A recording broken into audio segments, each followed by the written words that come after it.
আমার এক মেয়ে অষ্টম শ্রেণীতে পড়া অবস্থায় গোপনে একজনের সাথে অবৈধ সম্পর্কে জড়িয়ে পড়ে। এতে সে বেবি কনসিভ করে ফেলে। লোকলজ্জার ভয়ে আমি গোপনে তার অ্যাবর্শন করাই। এখন সে এবং আমার বাবা মা সবাই অত্যন্ত লজ্জিত এবং অনুতপ্ত। আল্লাহর কাছে খাঁটি মনে তওবা করেছি। এখন তাকে আমার জেনার শাস্তি দিয়ে পবিত্র করতে চাই। আমরা জেনার শাস্তি পবিত্র করতে চাই যেন সে আখিরাতে আল্লাহর পাকড়াও থেকে বেঁচে যায়। এ বিষয়ে ইসলামী দৃষ্টিভঙ্গি আপনার কাছে জানতে চাই। বাচ্চা দুধ খেলে মায়ের অজু ভাঙবে কিনা?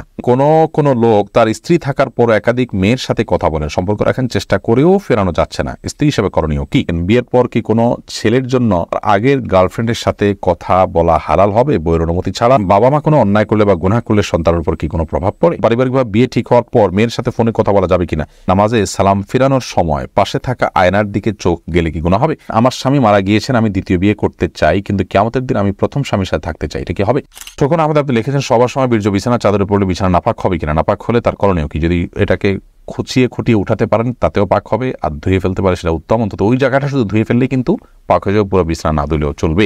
একাম বাহাদুর হাওলাদার আপনি লিখেছেন বাচ্চা দুধ খেলে মায়ের অজু ভাঙবে কিনা? না, বাচ্চা দুধ খেলে মায়ের অজু ভাঙবে না। কাজী ফাতেমা লিখেছেন কোনো লোক তার স্ত্রী থাকার পর একাধিক মেয়ের সাথে কথা বলেন, সম্পর্ক রাখার চেষ্টা করেও ফেরানো যাচ্ছে না, স্ত্রী হিসেবে করণীয় কি? স্ত্রী হিসাবে নিজেকে পরিপাটি রেখে যথাসম্ভব তার মধ্যে যদি কোনো প্রকার অভাব থাকে, শূন্যতা থাকে, সেটা দূর করার চেষ্টা করা উচিত। সেই সাথে বোঝানো, ভালোবাসা দিয়ে কিংবা অভিমান করে কিংবা মুরব্বীদের মাধ্যমে বিভিন্নভাবে নরমে গরমে তাকে বোঝানো উচিত। এবং অন্য কারোর মাধ্যমে নিজে কোনোভাবে যদি সংশোধন করা না যায় তাহলে সেক্ষেত্রে তার পাপের কারণে স্ত্রী তিনি পাপী হবেন না, অপরাধী হবেন না, প্রত্যেকের পাপের বোঝা তিনি বহন করবেন। সবর করে যদি আপনি তার সাথে সংসার করে থাকতে চান সেটা সুযোগ আপনার জন্য শরীয়ত রেখেছে। আর যদি তার এই দুশ্চরিত্র এটার মাঝে আপনার টিকে থাকাটা কঠিন হয়, আপনার সবরের বাইরে চলে যায়, মনে হয় যে আল্লাহর বিধান লঙ্ঘন করে ফেলবেন, তাহলে সেক্ষেত্রে মুরব্বীদের মাধ্যমে তার কাছ থেকে তালাক নেয়ার এখতিয়ারও আপনার আছে। এর আগে আপনি লিখেছেন বিয়ের পর কি কোনো ছেলের জন্য তার আগের গার্লফ্রেন্ডের সাথে কথা বলা হালাল হবে বইয়ের অনুমতি ছাড়া? গার্লফ্রেন্ড এই শব্দটাই হলো একটা নোংরামির শব্দ। আমরা গার্লফ্রেন্ড বলবো না, বরং বলবো যে তার জেনার সঙ্গী, যার সঙ্গে সে জেনায় লিপ্ত ছিল বা হারাম সম্পর্কে লিপ্ত ছিল, সে অবৈধ বন্ধু, হারাম বন্ধু, তার সাথে কোনো যোগাযোগ রাখা যেতে পারে কিনা? তো বিয়ের পর হোক আর বিয়ের আগে হোক, কোনো মেয়ের সাথে কোনো ছেলে যদি হারাম সম্পর্ক থাকে তাহলে সেই মেয়ে হোক আর ছেলে হোক একজন অন্যজনের সাথে হারাম এটা বুঝতে পারার পর, তওবা করার পর, ফিরে আসার পর পুনরায় যোগাযোগ করা এবং সেই হারাম বন্ধু সুলভ যে যোগাযোগ আছে সেটা করা তাদের জন্য জায়েজ নয়। একান্ত নিরুপায় হয়ে কোনো প্রয়োজনে একজন আরেকজনের সাথে যোগাযোগ করতে সেটা তো অবশ্যই জায়েজ আছে। অতএব বিয়ের পরে যদি চেষ্টা করেন তাহলে তার অনেক বড় ধরনের খেয়ানত হলো, অনেক বড় ধরনের এটা আমানত নষ্ট করা হলো, তার স্ত্রীর সাথে প্রতারণা করা হলো, এটা জায়েজ নয়।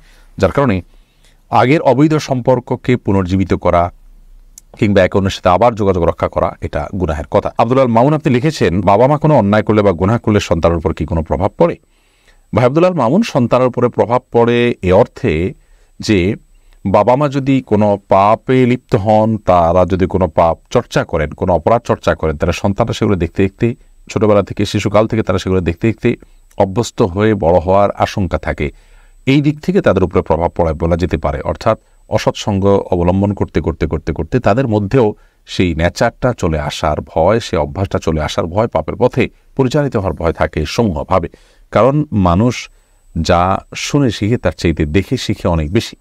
শিশুদের মধ্যে এই প্রবণতাটা আরও অনেক বেশি। এই জন্য বাবা মা কোনো পাপ করলে এ অর্থে সন্তান প্রভাবিত হতে পারে যে তাদের সে পাপ দেখতে দেখতে সন্তানরাও সে পথে পরিচালিত হওয়ার সমূহ আশঙ্কা আছে। আর যদি প্রভাবিত হওয়া বলতে আপনি এই বোঝান যে স্পিরিচুয়াল কোনো ক্ষতি, অর্থাৎ অন্তর্নিহিত কোনো ক্ষতি আছে, যেমন বাবা মা পাপ করবেন আর তার জন্য পাপের বোঝা সন্তানের উপরে পড়বে, বা অনেক সময় বলা হয় যে বাবা মা পাপ করছেন সেজন্য গর্ভস্থ সন্তান নষ্ট হয়েছে, খারাপ হয়েছে, এটা হয়েছে, সেটা হয়েছে, তাহলে সেটা সঠিক নয়। কারণ ওয়াল্লাহ তাযিরু ওয়াজিরাতুন বিজরি উখরা, আল্লাহ তাআলা বলেছেন একজনের পাপের বোঝা অন্যজন বহন করবে না। বিধায় এ অর্থে সন্তান পিতামাতার পাপের কোনো বোঝা বহন করবে না এবং তার প্রভাব তার উপরে পড়বে না, প্রত্যেকের পাপের বোঝা তাকেই পাবে। ফয়সাল হোসেন আপনি লিখেছেন পারিবারিকভাবে বিয়ে ঠিক হওয়ার পর মেয়ের সাথে ফোনে কথা বলা যাবে কিনা?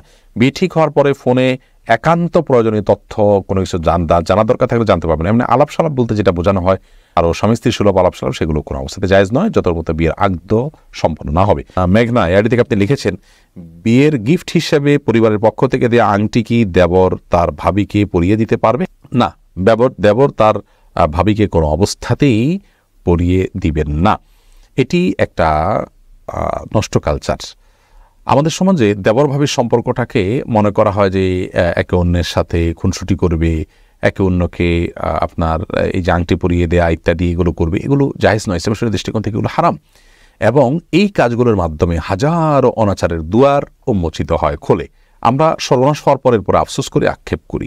যেমন একটু আগে একটা প্রশ্ন আমরা শুনলাম, যে প্রশ্ন শুনে আমরা বুঝতে পেরেছি যে কি পরিমাণ আমরা অসতর্ক, এবং অসতর্কতার কারণে কি পরিমাণ ক্ষতিগ্রস্ত হই আমরা, তার কিছু নমুনা এই সমস্ত ঘটনাবলী থেকে বোঝা যায়। নবী করিম সাল্লাল্লাহু আলাইহি ওয়াসাল্লাম দেবর সম্পর্কে বলেছেন, আল হাম ওয়াল মউত, দেবর সে তো মৃত্যু, আর পুরুষদের জন্য শ্যালিকা সে হলো মৃত্যু।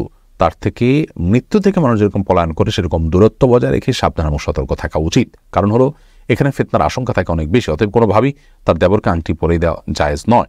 তাদের জন্য পর্দা বিধান ফরজ বিধায় এটা যদি একান্ত আংটি পরাতে হয় তাহলে সেক্ষেত্রে পুরুষকে পরাবে, নারীকে পরাবে, এবং মাহরাম কেউ পরাবেন, ভাবি দেবরকে নয়, দেবর ভাবিকে নয়।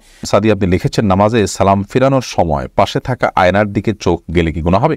অনিচ্ছাকৃত চোখ চলে গেছে, তাহলে সাথে সাথে আপনি নিজেকে ফেরত নিয়ে আসতেন, তাতে গুনাহ হবে না। কিন্তু ইচ্ছাকৃতভাবে আয়না দেখা, কোনো কিছু দেখা, এটা জায়েজ নয়। কারণ আপনার দৃষ্টি তো আপনার সালাতের যে এরিয়া নিচের দিকে নিবদ্ধ থাকার কথা, আপনার সেখানে ডানে বামে উপর নিচে যাওয়ার কথা না। যদি যায় তাহলে সেক্ষেত্রে এটা সালাতের জন্য একটা ত্রুটি, এবং সালাত যথাভাবে আপনি আদায় করলেন না। অনিচ্ছাকৃতভাবে একবার হঠাৎ করে চলে গেছে, সাথে সাথে আপনি ফেরত নিয়ে আসছেন, তাতে ইনশাআল্লাহ গুনাহ হবে না। মৃধা মানিক লিখেছেন, সবার পর বিছানার চাদর পরিবর্তন না করে ওই বিছানার চাদরের উপরে অন্য কোনো সময় জানামাজ দিয়ে নামাজ পড়া যাবে কিনা? সবাসের পর বিছানার চাদর পরিবর্তন না করে, জি। যদি নাপাক পড়ে থাকে তাহলে সেটা পাক করার তো ভেরি ইজি। ওই জায়গাটা ধুয়ে ফেললে পাক হয়ে যাবে, বা খোঁচায় উঠে ফেললেও পাক হয়ে যাবে, বা বিছানার অন্য পাশে দাঁড়িয়ে আপনি নামাজ পড়তে পারেন। আর জানামাজ বিছানায় নামাজ পড়লে তো নামাজ হবে, কোনো অসুবিধা নেই। খন্দকার সাইদ আপনি লিখেছেন, কোন আমলের মাধ্যমে কি মানুষের ভাগ্য পরিবর্তন হয়? দোয়ার মাধ্যমে মানুষের ভাগ্য পরিবর্তন হয়। কিছু ভাগ্য আছে যেগুলো চেঞ্জেবল, পরিবর্তন হওয়ার সুযোগ আছে, সেগুলো দোয়ার মাধ্যমে পরিবর্তন হতে পারে। তবে পরিবর্তন হয়ে কোথায় গিয়ে দাঁড়াবে সেটাও আল্লাহ তাআলা জানতেন, এবং সেটা আল্লাহর কাছে চূড়ান্তভাবে লিখিত আছে, যেটা তাকদীর লেখক ফেরেশতারাও জানেন না। ইবনে তাইমিয়া রাহিমাহুল্লাহর একটি গুরুত্বপূর্ণ হাদিসের ব্যাখ্যা এবং হাদিস উপস্থাপনের মাধ্যমে আমরা এটা বুঝতে পারি। মুক্ত আপনি লিখেছেন, আমার স্বামী কথায় কথায় বকাবকি করে, আমার করণীয় কি? আপনি ধৈর্য ধারণ করবেন, স্বামীকে বোঝাবেন, কোনো আলেমের মাধ্যমে নসিহা করাবেন, এবং যথাসম্ভব নিজেও নিজের ত্রুটিগুলোকে সংশোধন করার চেষ্টা করবেন। সাদিয়া আক্তার আপনি লিখেছেন, আমার স্বামী মারা গিয়েছেন, আমি দ্বিতীয় বিয়ে করতে চাই, কিন্তু কিয়ামতের দিন আমি প্রথম স্বামীর সাথে থাকতে চাই, এটা কি হবে? কিয়ামতের দিন কি হবে? এটা আলেমুল গায়বের বিষয়, একমাত্র আল্লাহ তাআলা ভালো জানেন। আমাদের দুনিয়ার আশা আকাঙ্ক্ষা আমরা যেভাবে লালন করি, মৃত্যুর পর আমাদের হুবহু এরকমই থাকবে, ব্যাপারটা কিন্তু সেরকম না। বিধায় আপনার যদি নিজের চরিত্র হেফাজত করাটা প্রশ্ন সাপেক্ষ বিষয় হয়, তাহলে সেক্ষেত্রে আপনি বিয়ে করাটাই উত্তম। বিশেষ করে একজন জীবনসঙ্গী এটা খুবই প্রয়োজন হয় বেঁচে থাকার জন্য। সেই জায়গা থেকে আপনি বিয়েতে আবদ্ধ হওয়া উচিত, এবং আল্লাহ রাব্বুল আলামিন কিয়ামতের ময়দানে কোন স্বামীর সাথে আপনার হাসর করাবেন, শেষ স্বামী হিসাবে তিনি আপনাকে পাওয়ার কথা, তিনি পাবেন নাকি আগের স্বামী পাবেন, এই বিষয়টি সম্পূর্ণ আলেমুল গায়বের বিষয়, আল্লাহ তাআলা ভালো জানেন। এই বিষয়ে কোন হাদিস স্পষ্ট করে আলাদা করে কিছু বলে দেয়নি, যেটা আমি নিশ্চিত করে বলতে পারি, আমি যতটুকু জানি। আল্লাহু বিসওয়াব। আমি একজন বিপর্যস্ত পিতা। আমার এক মেয়ে অষ্টম শ্রেণীতে পড়া অবস্থায় গোপনে একজনের সাথে অবৈধ সম্পর্কে জড়িয়ে পড়ে, এতে সে বেবি কনসিভ করে ফেলে। লোকলজ্জার ভয়ে আমি গোপনে তার অ্যাবর্শন করাই। এখন সে এবং আমার বাবা মা সবাই অত্যন্ত লজ্জিত এবং অনুতপ্ত। আল্লাহর কাছে খাঁটি মনে তওবা করেছি। এখন তাকে আমার জিনার শাস্তি দিয়ে পবিত্র করতে চাই। আমরা জিনার শাস্তি পবিত্র করতে চাই, যেন সে আখিরাতে আল্লাহর পাকড়াও থেকে বেঁচে যায়। এ বিষয়ে ইসলামী দৃষ্টিভঙ্গি আপনার কাছে জানতে চাই। প্রথম কথা হলো ভাই, জিনার শাস্তিটা ব্যক্তি পর্যায়ে আমরা কার্যকর করব না, বরং এরকম পরিস্থিতিতে সে এবং পুরো পরিবার আল্লাহ তাআলার কাছে লজ্জিত হয়ে এবং হারামের পথ থেকে সরে এসে আর যেন কখনো এই ভুলটা না হয় সেজন্য আল্লাহর কাছে দৃঢ় প্রতিজ্ঞা করা উচিত এবং দৃঢ় প্রত্যয় ব্যক্ত করা উচিত। তওবা নাসুহা যেটাকে বলা হয়, খাঁটি তওবা, সেটা আমাদের করা উচিত, এবং আল্লাহ তাআলা ক্ষমাশীল, আল্লাহ তাআলা ক্ষমা করবেন। এবং এই যে আপনার পরিস্থিতি তৈরি হলো, এটি কী কারণে তৈরি হলো, কোন জায়গায় তৈরি হলো, তাকে কী ধরনের প্রতিষ্ঠানে দেওয়া হলো, কিভাবে সে অন্য ছেলেদের সাথে যোগাযোগ করে বিপথে চলে গেছে, সেই যে লাইফস্টাইল, সেটার ব্যাপারে আমাদের সংশোধনী আনতে হবে, এবং ভবিষ্যতে যেন এরকম ভুল না হয় সেজন্য তাকে উপযুক্ত শিক্ষা প্রতিষ্ঠানে দিতে হবে, এবং গভীর মনিটরিংয়ে রাখতে হবে, এবং সুন্দর পরিবেশ তাকে দিতে হবে। হারামের পরিবেশ থেকে তাকে বাঁচানোর জন্য আপ্রাণ চেষ্টা করতে হবে। একজন সন্তানের জীবনে সচ্চরিত্র এবং চরিত্রবান হওয়া এটা এত গুরুত্বপূর্ণ যে তার জীবনে তথাকথিত আজকালকার প্রচলিত শিক্ষার চাইতে 1000 গুণ বেশি গুরুত্বপূর্ণ। একজন অভিভাবক যখন এটাকে অনুভব করতে পারবেন, বুঝতে পারবেন, তখন ইনশাআল্লাহ বিদ্যালয়ে কোনো সমস্যা এমনিতে দূর হবে। বাকি কথা হলো যে জেনার শাস্তি আমি নিজে থেকে কার্যকর করার সুযোগ নেই। এরপরে আবু হানিফ রাজু আপনি লিখেছেন, অনেক সময় দেখি কবর দেওয়ার পর কবরের 4 কোণে 4টা খেজুর গাছের ডাল পুঁতে দেওয়া হয় এবং নির্দিষ্ট সূরা তেলাওয়াত করা হয়। এর কি কোনো ভিত্তি আছে? না থাকলে মাইয়াতের কবরস্থানে মাইয়াতকে কবরস্থ করার পরে কি করা উচিত? মাইয়াতকে কবরস্থ করার পর নবী করিম সাল্লাল্লাহু আলাইহি ওয়াসাল্লাম বলেছেন, উদউ লিআখিকুম ইস্তাগফিরু লিআখিকুম ওয়াসাউ লাহু তাসবীত, অর্থাৎ তোমাদের ভাইয়ের জন্য তোমরা আল্লাহর কাছে ক্ষমা প্রার্থনা করো এবং তার জন্য দোয়া করো, সে যেন দুনিয়াতে যেরকম ঈমানের উপরে ছিল মৃত্যুর পরও এখন মুনকার নাকিরের প্রশ্নের জবাবে যেন ঈমানের উপরে অটল অবিচল থাকতে পারে। তো সেজন্য আমাদের উচিত হলো, আমাদের কর্তব্য হলো ঈমানদার হিসাবে, ভাই হিসাবে, বোন হিসাবে কোনো ব্যক্তির মৃত্যুর পর তার জন্য, মৃত্যুর পর দাফনের পর, জানাজার পর, দাফন করার পর, কবর দেওয়ার পর কিবলামুখী তার জন্য আল্লাহর কাছে দোয়া করে যে আল্লাহ আপনি তাকে মাফ করে দিন এবং তাকে অটল অবিচল রাখুন ঈমানের উপরে যেমন তিনি দুনিয়াতে ছিলেন। তো এই দোয়াটা তার জন্য করা সুন্নাহ। এর বাইরে আপনার এই চারপাশে 4টা খুঁটি গাড়া বা গাছের ডাল পোতা কিংবা বিভিন্ন সূরা পাঠ করতে করতে এগুলো পোতা বা সূরা পাঠ করে এরকম কোনো নির্দেশনা কোনো হাদিসে আমাদেরকে করার জন্য নির্দেশ করা হয়েছে বলে আমার জানা নেই। আমরা সেটুকু করবো যেটুকু কোনো হাদিস আমাদের জন্য নির্দেশনা দেওয়া হয়েছে।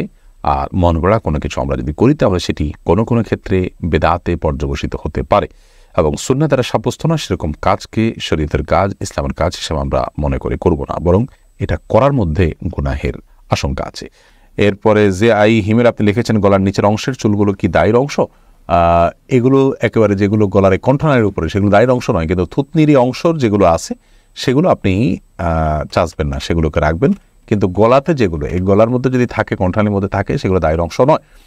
এ বিষয়ে একটা আলাদা ক্লিপ আমাদের আছে, বিস্তারিত সেখানে বলা আছে, দেখে নেবেন।